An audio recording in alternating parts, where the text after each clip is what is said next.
деветмината приведени од случајот на 27 април во собранието денеска добија пресуда условна казна од 6 месеци. Како ја коментирате оваа пресуда на судиката и сметате ли дека ова е премногу благо со оглед на тоа што направи во собранието?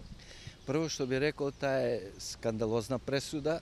Брзањето да се донесе до пресуда укажува на планот и програмата на едно злосторничко здружение кое бега од правдата и од вистината.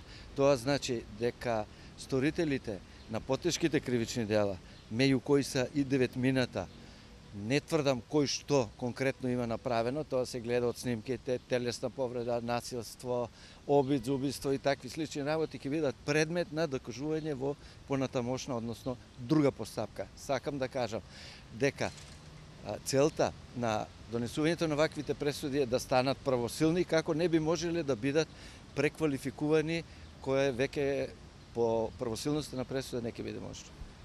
Според вас имаше ли други кривични дела освен учество во толпа која ќе спречи службено лице на службена должност?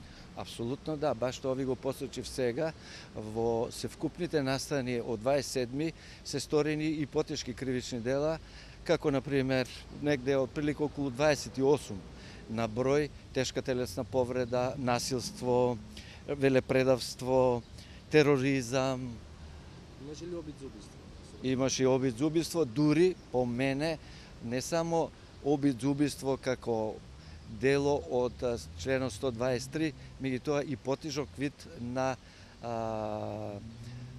убиство од член 123 став 2.5 по нарачка. Доколку може ли обвинението да биде пренасочено доколку јавното обвинителство најде нови докази за случајот?